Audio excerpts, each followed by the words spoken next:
Hello and welcome to Gifted Underachievers, the podcast for mid-level creatives with delusional ambitions. In this segment, James and I discuss marketing. What makes it feel authentic? What brings you the people that you are best suited to work with, and vice versa? What are some red flags we could name as things that stop us from wanting to work with somebody who provides services to creatives? Hope you enjoy. Damn it, Pat. Oh, James, what's wrong? You hear the vacuum in the background?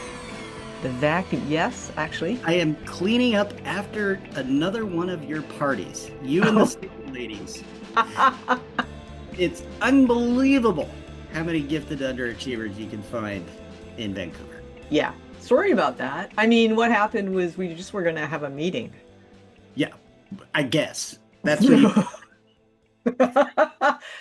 Yeah, apologies for all the various, flotsam and jetsam that we left lying around. Things got physical. What can I say? So speaking of, mayhem in the Gifted Underachievers Clubhouse, Yeah. let's link this to inauthentic marketing.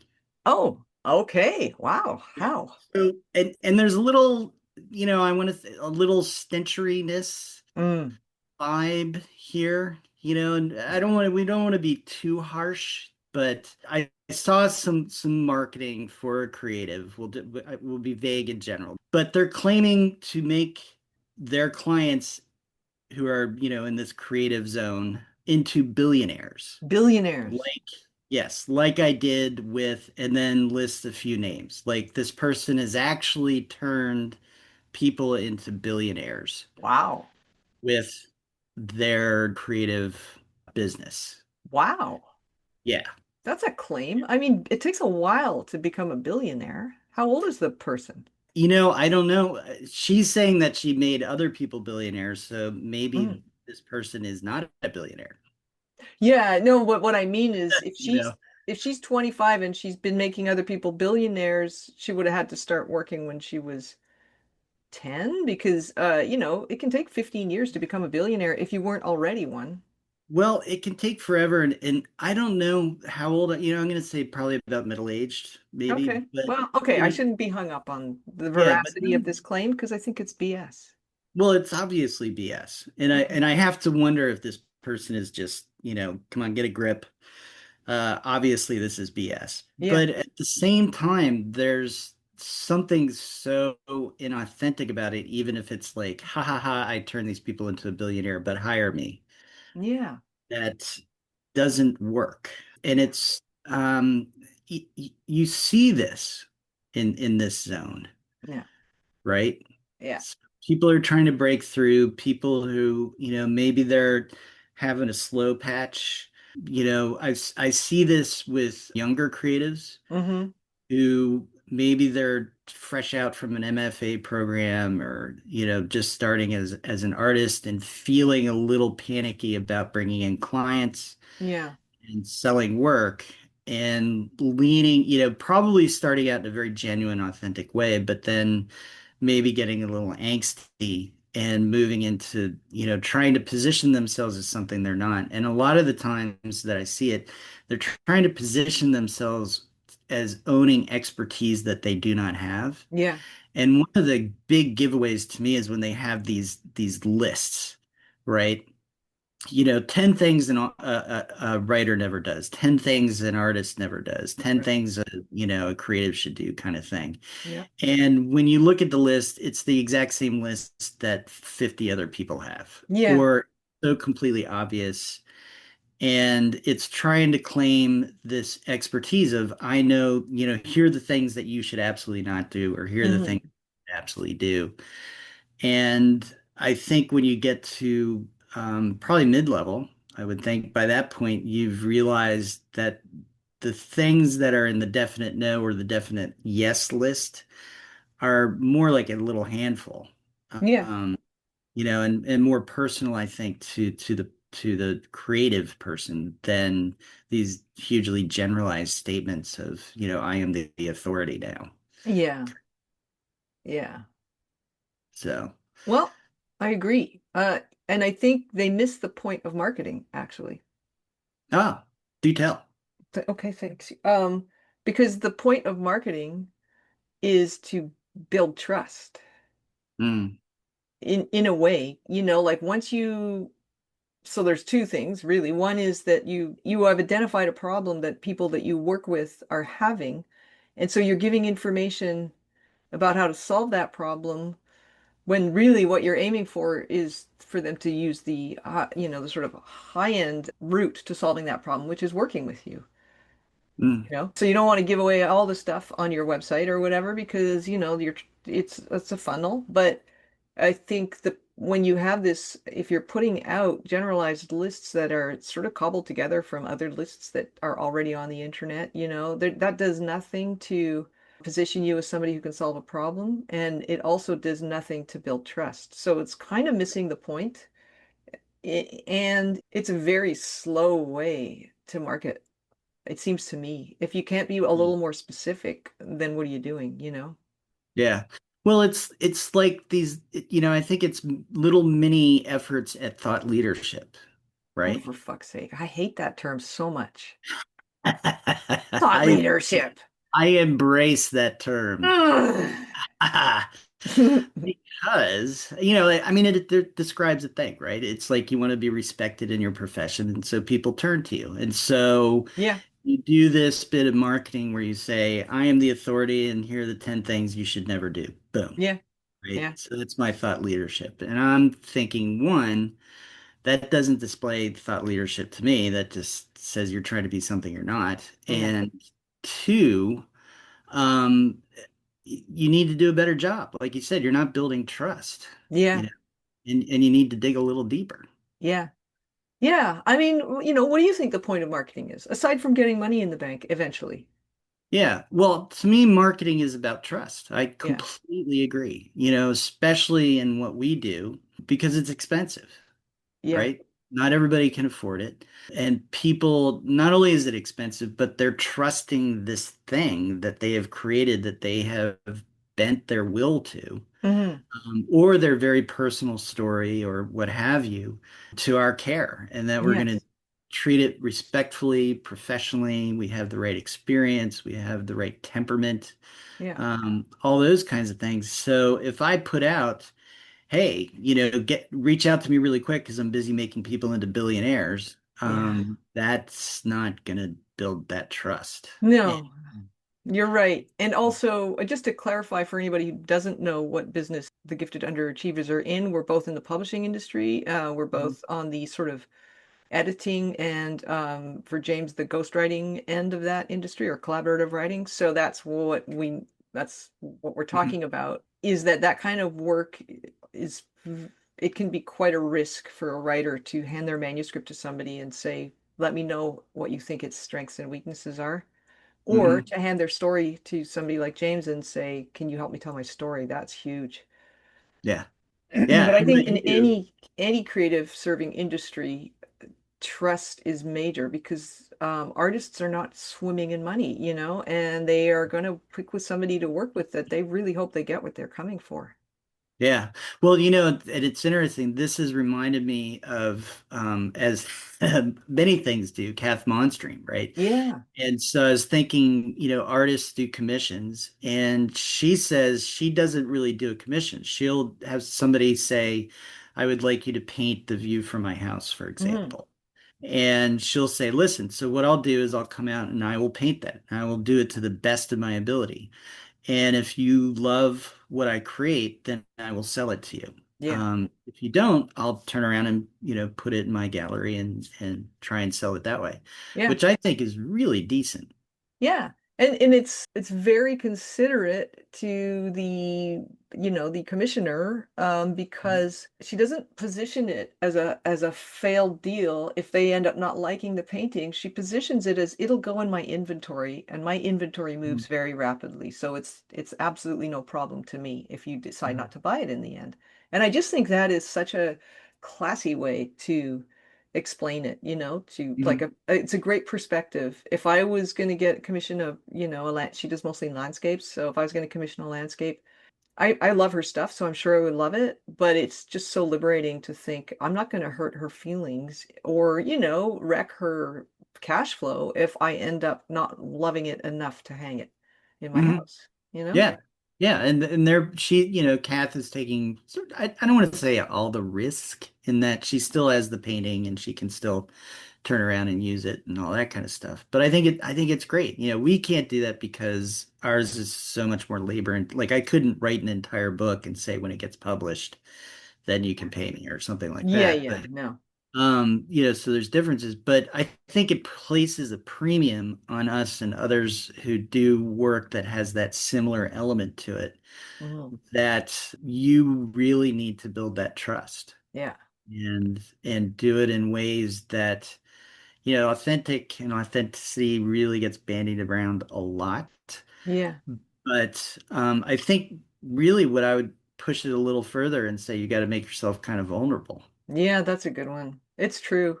I would say so. That's how you get anybody. I mean, even in life in general, you don't get close to anybody if you can't be vulnerable. Like it's a tough one, especially for people of Scottish extraction, I would say. I mean, it's not a thing where my parents walked around going, I'm so vulnerable. The whole idea is to not, do that. But you're right. And so can you tell me something? What do you feel works for you in terms of somebody else's marketing? We were talking about toe cures, men's outerwear. Yeah, yeah. Those are products, but what if you were going to extrapolate, what are some of the things you would feel are authentic?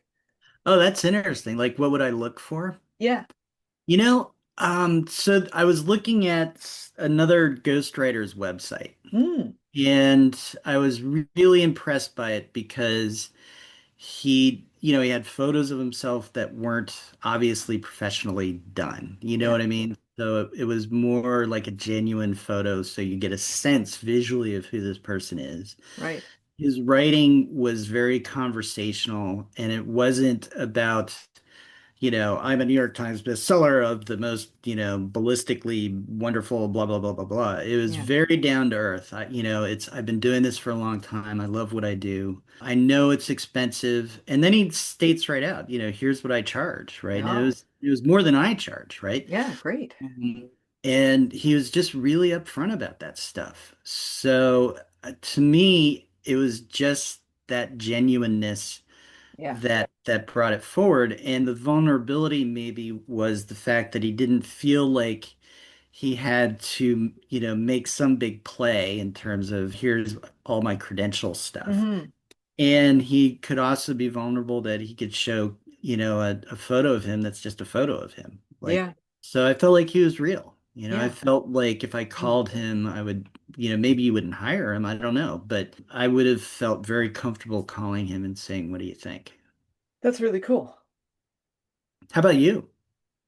Yeah. I mean, I would agree. I think a sense of that this person is a person, that it's not a persona, Mhm. I mean, every website is in some ways a false construct, right? It's just you're saying certain things about yourself, you're not saying other things. Mhm.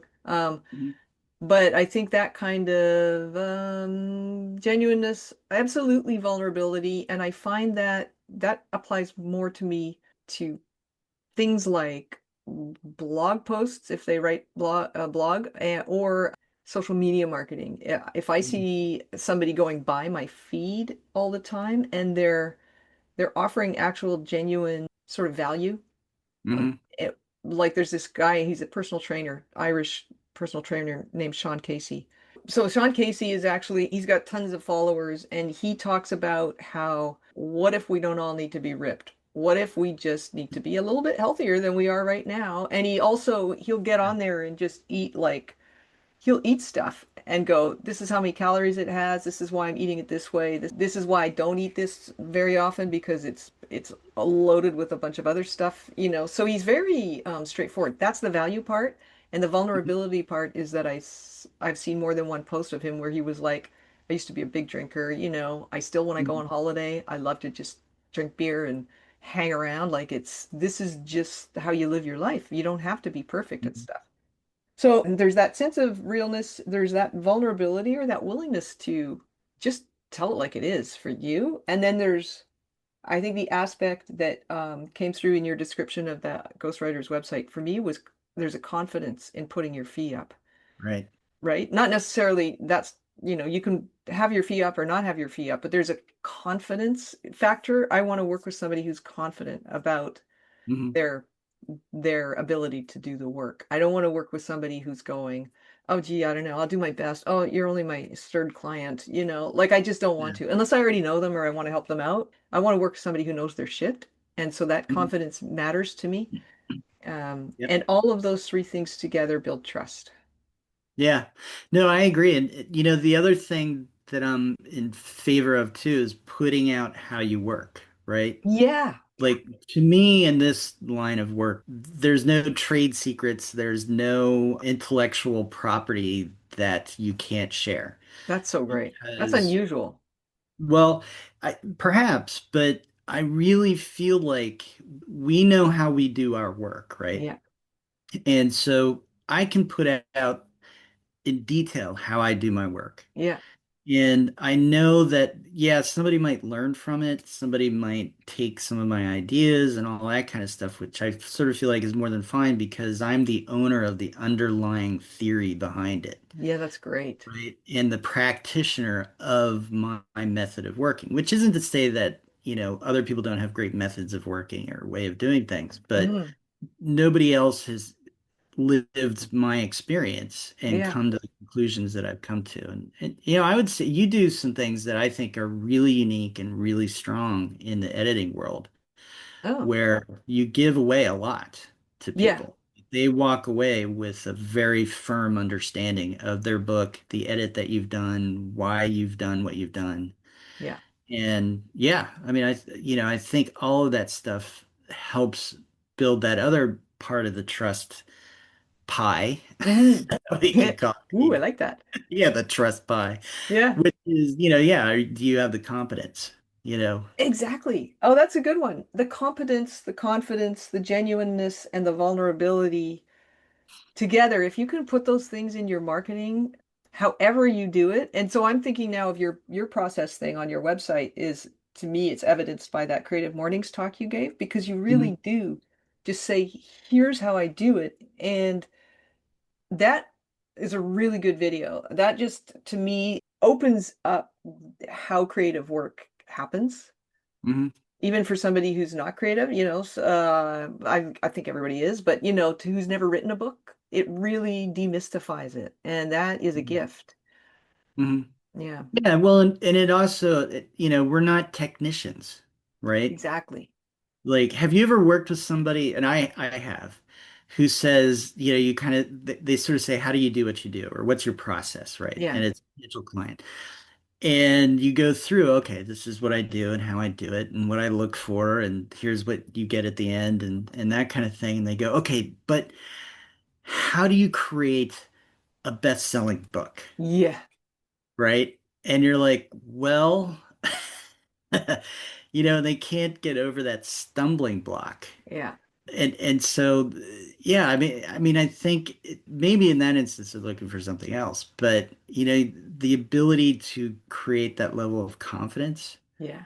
that yes, I can't guarantee the outcome, right? Hmm. What this is going to be, but I can guarantee that I am not a technician. This is not written in stone how you do this, right? There Yeah, is no plan to be a bestseller. I mean, you can plan to be a bestseller, but there's no like specific set of steps that you do. yeah, And so it shows that even though there is a very, like sentences have to be full sentences and you use commas in the right places kind of piece of it, but we're still creatives, yeah, exactly. you know?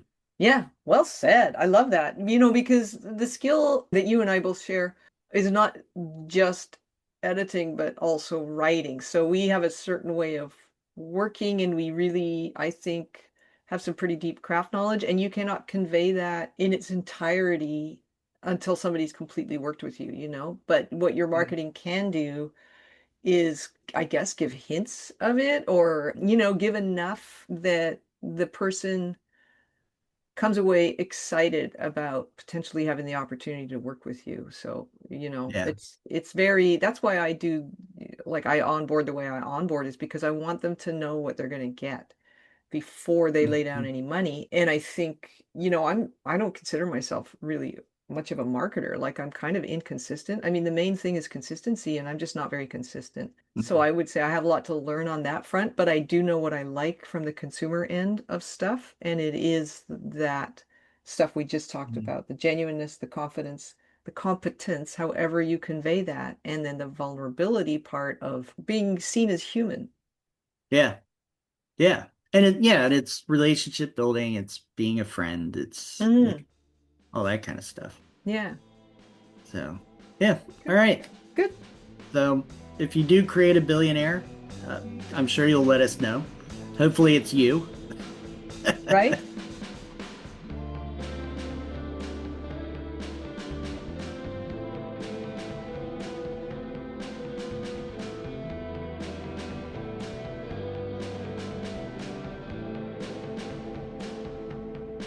Thanks for listening to Gifted Underachievers, the podcast for mid-level creatives with delusional ambitions. We'd love to know what you think about the topic of marketing. What makes it authentic from your perspective? And what's the worst type of marketing that you've been subjected to? Hop on over to our website at giftedunderachievers.substack.com and leave a message in the comments for this particular segment of the show. Until next time, have a great creative week.